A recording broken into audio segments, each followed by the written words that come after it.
तो hello friends, welcome to my channel PCS with Chauhan. तो guys, जैसे कि हम जानते हैं, हम कर रहे हैं पर्यावरण पारिस्थितिकी की घटना चक्र की बुक, जिसमें हमारा चल रहा है चैप्टर नंबर 9, जो कि है प्रदूषण, पार्ट 3 करेंगे।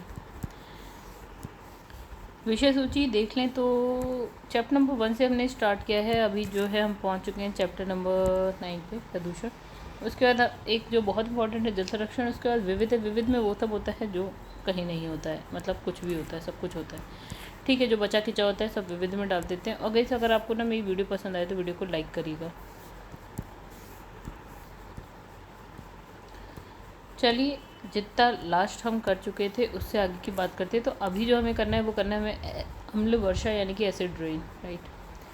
तो फिर वही बात गाइस, अगर आपको अच्छा लगे तो लाइक ज़रूर करिएगा, एंड सब्सक्राइब नहीं किया है चैनल को तो सब्सक्राइब करिएगा। कमेंट करके बताइएगा आपको मेरी वीडियोस कैसी लगती है। शेयर करिएगा वीडियो भी और चैनल भी अपने दोस्तों को, जो घटना चक्र बड़े मन से पढ़ना चाहते हैं।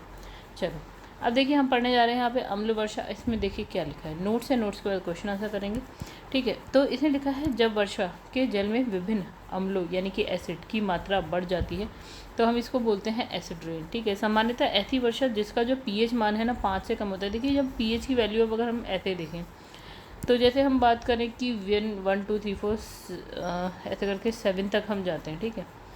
तो इसने कहा कि अगर हम बात करें ना कि जो पीएच वैल्यू, अगर हम पानी पीने वाले पानी की पीएच वैल्यू की बात करें तो ये 7 होती है। अगर आप 7 से ज़्यादा 8 9 10 11 ऐसे जाएंगे तो वो होगा क्षारीय, ठीक है। और अगर आप 7 से कम जाएंगे तो वो हो जाएगा अम्लीय, कोई भी लिक्विड हो या कुछ भी। तो 7 से कम में अम्लीय होता है, 7 से ज़्यादा में क्षारीय होता है। अब इसने कहा वर्षा का जो जल है अगर उसकी वैल्यू 5 हो जाती है, यानी कि 7 से कम है ऑब्वियसली, ठीक है, तो वो क्या हो जाएगी, अम्लीय हो जाएगी। 7 से ज़्यादा में तो क्षारीय होगी, लेकिन कम में अम्लीय। तो वर्षा, इसने कहा वर्षा जिसका पीएच मान 5 से कम होता है, उस वर्षा को हम बोलते हैं अम्लीय वर्षा, अम्ल वर्षा, राइट, एसिड रेन, ठीक है। इसने कहा अगर हम बात करें शुद्ध जल की तो उसकी पीएच वैल्यू होती है 7, ठीक है। अब इसने कहा वर्षा का जल भी पूर्णतः क्या होता है, शुद्ध नहीं होता है। क्यों? क्योंकि वायुमंडल में आपको क्या मिलेगा, कार्बन डाइऑक्साइड रहती है, जो वर्षा के जल से घुल जाती है और क्या बनाती है, कार्बोनिक एसिड बना देती है। यानी इसने कहा कि जो वर्षा का जल होता है बिल्कुल ही शुद्ध नहीं होता है। कार्बन डाइऑक्साइड उसमें मिलकर क्या बना देती है, कार्बोनिक एसिड बना देती है, ठीक है। और देखा, कार्बोनिक एसिड जो होता है वर्षा के जल का थोड़ा वर्षा के जल को बहुत हल्का एसिडिक बनाता है, मतलब ऐसा नहीं बहुत ज़्यादा ही ख़राब कर देता है, नहीं, थोड़ा एसिडिक बना देता है। वातावरणीय प्रदूषण, औद्योगिक निश्चितों, क्या लिखा, निश्चितों और प्रकृति में होने वाली जो बहुत सारी क्रियाएं हैं जिसके फलस्वरूप क्या होते हैं, सल्फर डाइऑक्साइड। अब देखिए गाइस, जब आप एसिड रेन की बात करते हैं ना, ठीक है, तो हम जब अगर एसिड रेन की बात करते हैं तो हम बात करते हैं सल्फर डाइऑक्साइड की, नाइट्रस ऑक्साइड गैसेस की, ठीक है। तो कौन कौन सी दो याद रखिएगा, अभी तो फिलहाल ये दो आई हैं, सल्फर डाइऑक्साइड और नाइट्रस ऑक्साइड, ठीक है। तो इसने कहा ये दो याद रखिए। ये गैस जो है वायुमंडल में पहुंचकर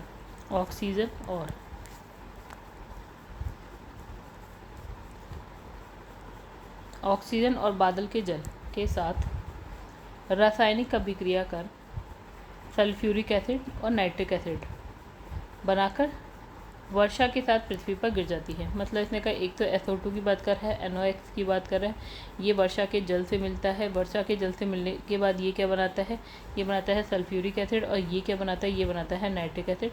और उसके बाद ये कहाँ आ जाता है, पृथ्वी पर, वर्षा के जल के साथ आके गिर के पृथ्वी पर आ जाता है। अब इसमें मतलब पृथ्वी पर गिरता है, अच्छा। अब जिससे अम्ल का जमाव होने लगता है, कहाँ पर होने लगता है अम्ल का जमाव, पृथ्वी पर। यानी दो से चार चीज़ें याद रखिए, एक सल्फर डाइऑक्साइड, NOx, ठीक है। सल्फर डाइऑक्साइड से क्या बनता है, सल्फ्यूरिक एसिड बनता है, ठीक है। NOx से क्या बनता है, नाइट्रिक एसिड बनता है। तो ये याद रखिए बस, हाँ। अब इसने कहा कि जो ये होता है ना पृथ्वी पर जम जाता है, जब ये बारिश के संग नीचे जाता है, ये 2 प्रकार के होते हैं। देखा, अम्ल का जमाव जो है, एक होता है आर्द्र मौसम, एक होता है शुष्क मौसम में। तो ये होता है आर्द्र जमाव, ये होता है शुष्क जमाव। आर्द्र जमाव वर्षा के साथ कोहरा, बर्फ, इसके द्वारा होता है। शुष्क जमाव की बात करते हैं तो वायु द्वारा बहाकर लाए गए कण या अम्लीय गैस द्वारा होते हैं, ठीक है। मतलब अब इसने कहा कि जो अम्लीयता का लगभग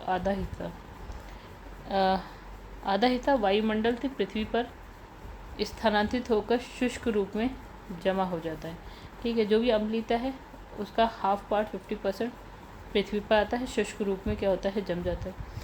अब इसने कहा मरुस्थलीय क्षेत्र में शुष्क से आर्द्र निक्षेप का अनुपात उच्च रहता है क्योंकि वहाँ पर शुष्क जमाव ज़्यादा होता है। ठीक है। इसमें अम्लीय वर्षा, अम्लीय कोहरे, अम्लीय धुंध को सम्मिलित रूप से अम्ल निक्षेप कहते हैं। ठीक है। तो अब देखिए यहाँ पे इसने कहा कि अम्ल निक्षेप किसे कहते हैं। अम्लीय वर्षा, अम्लीय कोहरा, अम्लीय धुंध, मतलब जो भी एसिडिक है वो सब अम्ल निक्षेप है। अम्लीय वर्षा से सभी प्रकार के जीवों, वनस्पतियों, मृदा, कृषि, तालाब, झील, नदियों के साथ इमारतें, स्मारक, अन्य आधारभूत जो संरचना है उस पर क्या होता है गाइस, नकारात्मक प्रभाव पड़ता है। अम्लीय वर्षा से हर चीज़ पे नकारात्मक प्रभाव पड़ता है, जो भी आपको दिख रही है। ठीक है। तो अम्ल वर्षा वह परिस्थिति है जिसमें वायु में उपस्थित प्रदूषणकारी रसायन की प्रतिक्रिया से प्राकृतिक वर्षा का जल अम्लीय हो जाता है। बेकार बात लिखी है, मतलब ये आप समझते हैं वही चीज़ लिख दी। अब इसमें वर्षा के जल को अम्लीय बनाने के लिए मुख्यतः सल्फर डाइऑक्साइड और यह है nitrogen dioxide, nitrous oxide. Okay, तो वैसे नाइट्रस ऑक्साइड उत्तरदायी होते हैं। तो अब हमने कहा था, हमने एक सल्फर डाइऑक्साइड की बात करी थी, NOx नहीं था, N2O था, नाइट्रस ऑक्साइड। तो ये दो तो हमने पढ़े थे, लेकिन इसके संग एक और इसने लिखा है NO2। तो 3 याद रख लीजिएगा और क्या। आगे बढ़ते हैं। अब यहाँ पे देखिए जीवाश्म ईंधन के जलने से NO2 यानी नाइट्रोजन डाइऑक्साइड निकलता है। ठीक है। तो अब ये बात कर रहे हैं NO2 की। ये कहाँ से आता है, जीवाश्म ईंधन, जैसे पेट्रोलियम डीजल को आप जब जलाते हो उससे निकलता है। ठीक है, एक चीज़। फिर इसने कहा कि ये इसके जो हल्के कण होते हैं वो वायु जलवाष्प में घुलकर स्रोत से दूर अम्ल वर्षा करते हैं। ठीक है। तो इसके हल्के कण क्या होते हैं, वायु जलवाष्प से मिलते हैं, कहीं जाके बारिश कर देते हैं। कौन सी बारिश होती है, वो अम्लीय वर्षा होती है। अच्छा, लेकिन जो इसके भारी कण होते हैं, NO2 के भारी कण क्या होते हैं, वर्षा के साथ शहर पर, चलो देखें, तो जो भारी कण होते हैं वर्षा के साथ शहर पर ऐतिहासिक भवनों के पत्थर को खराब कर देते हैं, मनुष्यों के नेत्र गला संबंधी रोग कर सकते हैं। और जो ये भवन खराब हो रहे हैं वो क्या है, आर्थिक है, सांस्कृतिक स्तर पे हमें नुकसान हो रहा है। ठीक है। भारी कणों की बात करिए, इसमें सिंपल सी बात है, कोई बहुत मुश्किल चीज़ नहीं है। जो भारी कण होते हैं वो क्या होते हैं, नीचे आते हैं तो क्या होता है, ऐतिहासिक भवन हो गए, ऐतिहासिक भवन को ख़राब करते हैं, जिससे आर्थिक सांस्कृतिक प्रॉब्लम्स, मनुष्य के गले नेत्र को भी प्रभावित कर देते हैं। और जो हल्के कण होते हैं जो वायु के साथ कहीं जाके दूर वर्षा कर देते हैं, वायु के जलवाष्प में घुलकर क्या होता है, कहीं जाके दूर वर्षा कर देते हैं। ठीक है। कौन सी वर्षा होती है, अम्लीय वर्षा होती है। तो उसका क्या प्रभाव पड़ता है, देखिए, जो अम्लीय वर्षा हो रही है, मतलब जो एसिडिक रेन हो रही है, वो पौधों की पत्तियों को नुकसान पहुंचा सकती है, श्वसन, प्रकाश संश्लेषण की प्रक्रिया में बाधा उत्पन्न कर सकती है। अब इसमें क्या होता है, जिसकी वजह से क्या होगा, जो फसल है ना उसकी वृद्धि भी रुक जाएगी। ठीक है। और दूसरा देखिए यहाँ पे लिखा है कि मृदा के पोषक तत्वों का अलग होना, यानी अम्लीय वर्षा क्या करती है, मृदा से जो पोषक तत्व है उसको अलग कर देती है। एल्यूमिनियम यौगिक मुक्त होकर वृक्षों को हानि पहुंचाती है। फिर है वर्षा, तो एल्यूमिनियम जो है झीलों, तालाबों में पहुंच जाता है। मेढक मछली अम्लीय जल में अंडे देने में असमर्थ हो जाती है, यानी कि अब अंडे नहीं दे पाएंगे। तो ये सारे कारण हैं।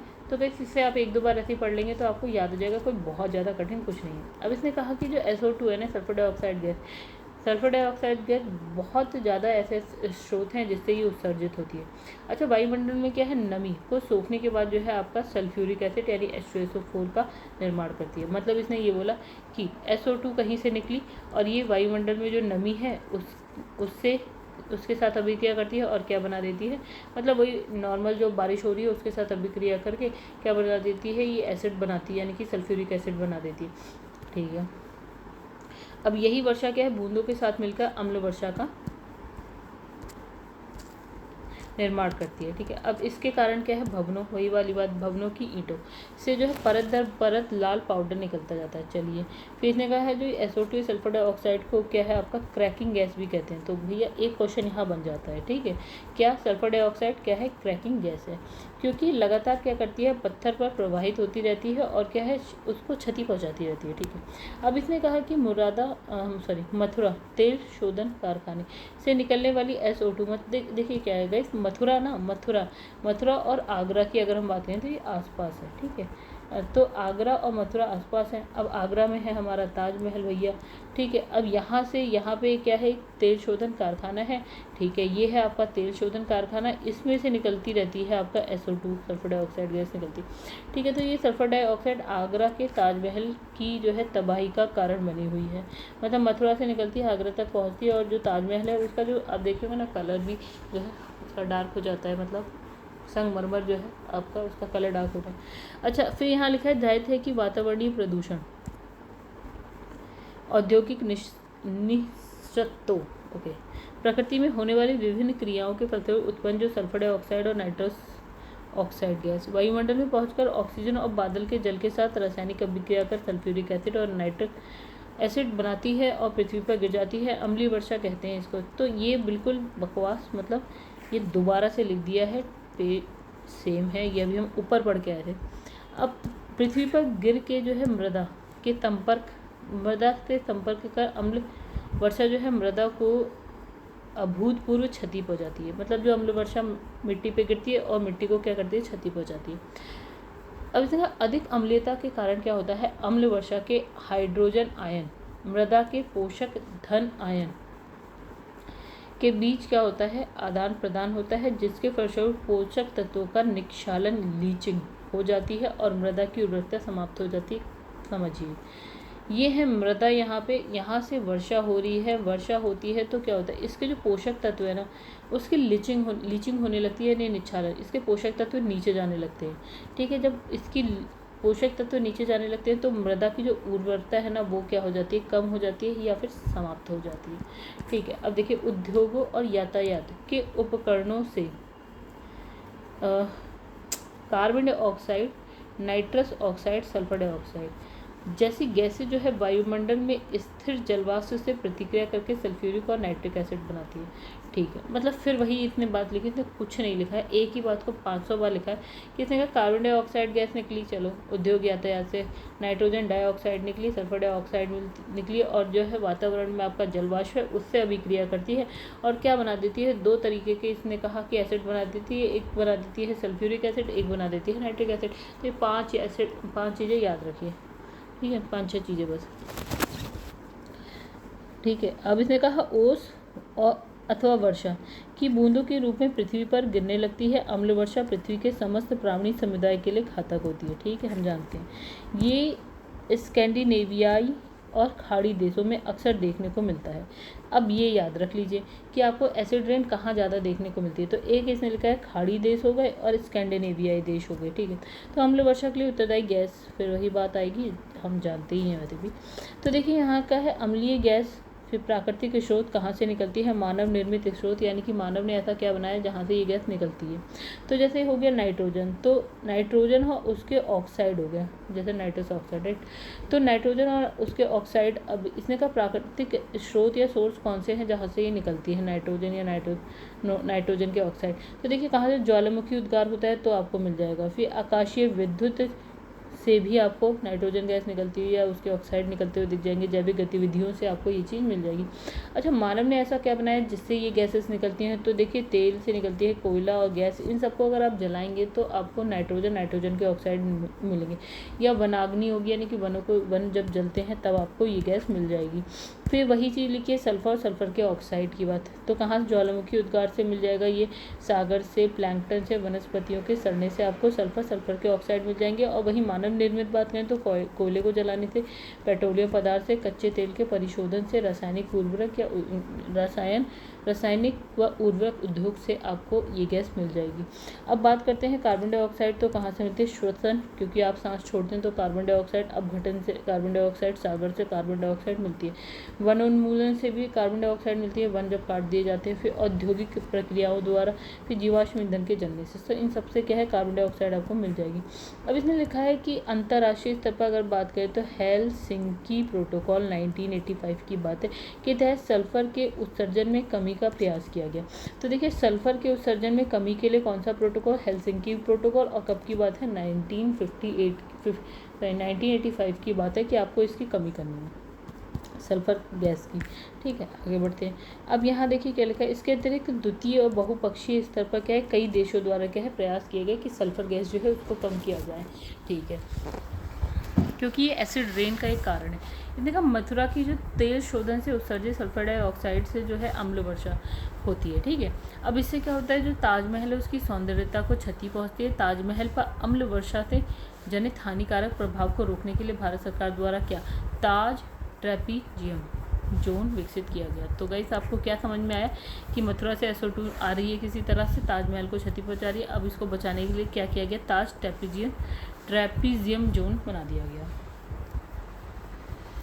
अच्छा, इसके तहत क्या है, स्मारक के चारों तरफ उत्सर्जन मानकों का कड़ाई से पालन किया जाएगा। मतलब अगर आप देखेंगे ताज, तो जैसे कि गाइस अगर आप ताजमहल जाते हैं ना, तो आप देखेंगे ना ताजमहल तक पहुंचाने के लिए क्या होता है, ई-रिक्शे का यूज़ होता है ना। ठीक है, कोई ऐसी गाड़ी जो पेट्रोल या डीजल से चल रही हो उससे नहीं ले जाते। ठीक है, ई-रिक्शे से प्रदूषण कम होता है। अब देखिए यहाँ लिखा है सल्फर डाइऑक्साइड और नाइट्रोजन ऑक्साइड अम्ल वर्षा के निर्माण के लिए मुख्य कारण। मतलब आपने ये देखा होगा ना, पूरे चैप्टर में एक ही बात को बार बार कहा गया है। ठीक है, ज़्यादा कुछ नया नहीं।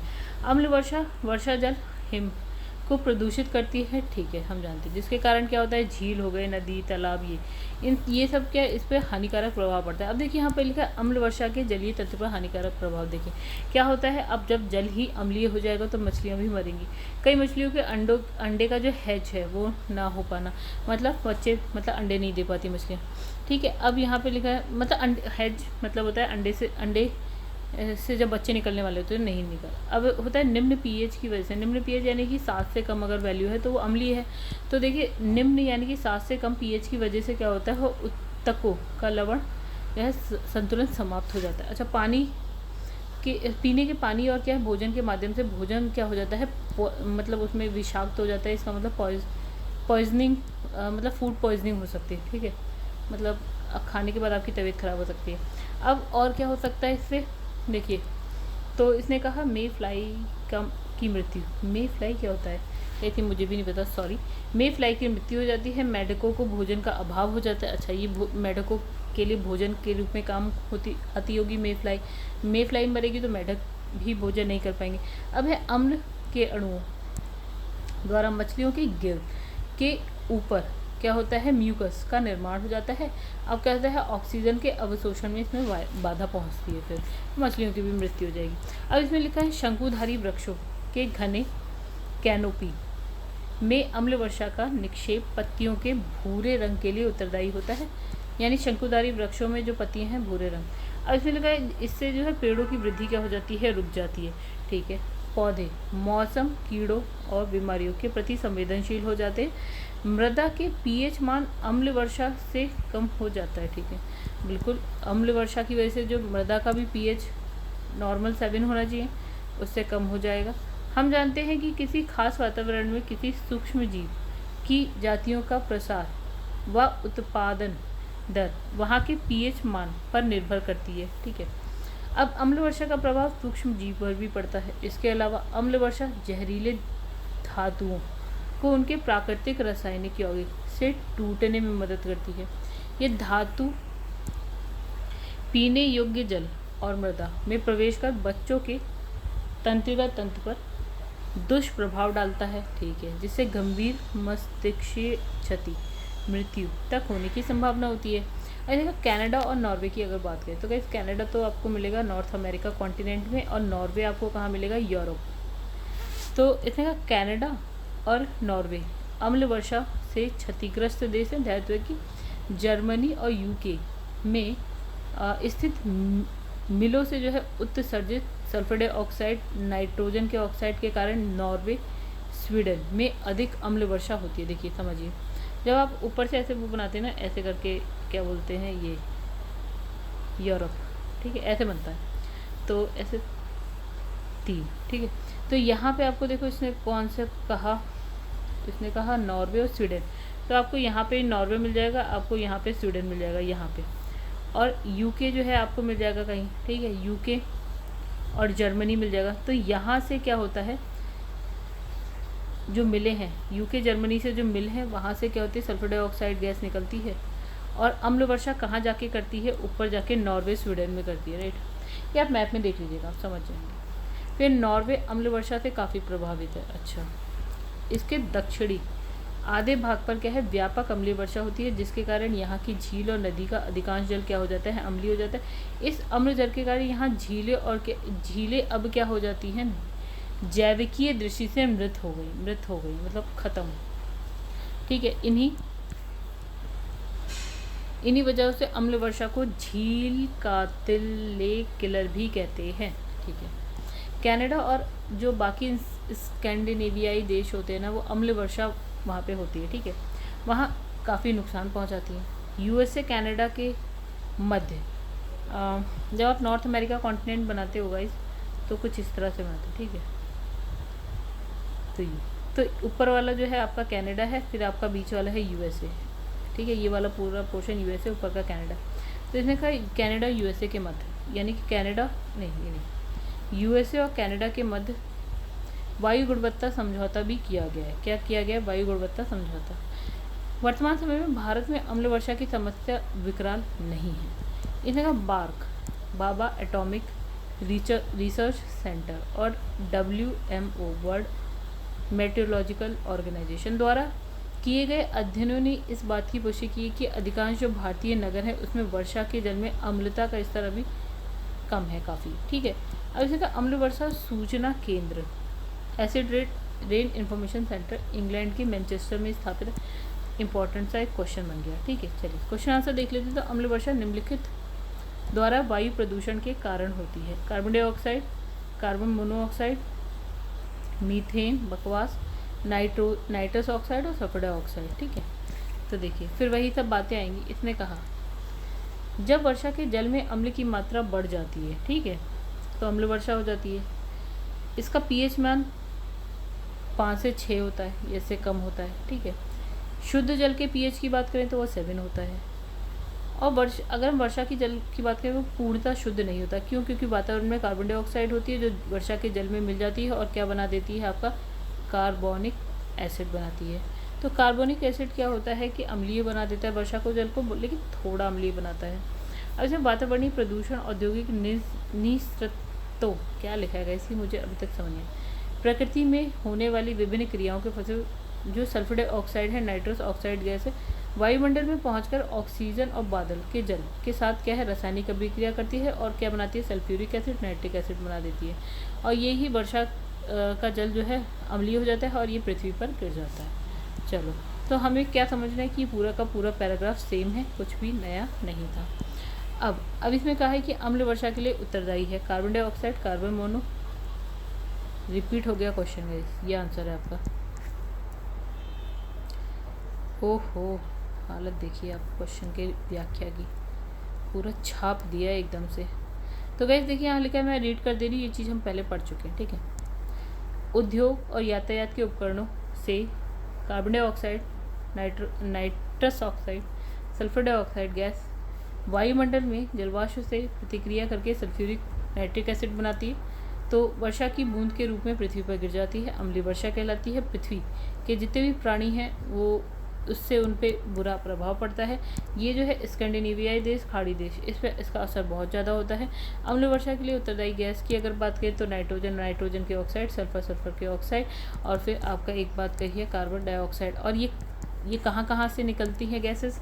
प्राकृतिक स्रोत, मानव निर्मित स्रोत, आपने पढ़ लिया है, वापस से आप एक बार पढ़ सकते हैं कहाँ से निकलती है। ठीक है, आप एक बार ऐसे ही देख लीजिए, नहीं तो हमने नोट्स में इसे पढ़ लिया है। अम्ल वर्षा किसके द्वारा होने पर जो है पर्यावरण प्रदूषण के कारण होती है। ओके, तो किसके? Nitrous oxide, sulphur dioxide. हमने कहा कुछ नहीं याद रखना है, NOx याद रखिए, नहीं सॉरी, एक तो आप NO2 याद रखिए, N2O याद रखिए, SO2 याद रखिए, बस कहानी खत्म। इसके द्वारा अम्ल वर्षा हो जाती है और इसके द्वारा क्या बनता है, nitrous sulphuric acid, nitric acid. ठीक है, चलो आगे बढ़ जाते हैं। हमने कहा बस इतना याद रखिए, ख़त्म बात। निम्नलिखित में से कौन अम्ल वृष्टि का कारण है, अम्ल वर्षा का कारण है? तो इसने कहा carbon monoxide, carbon dioxide, nitrogen, sulphur dioxide.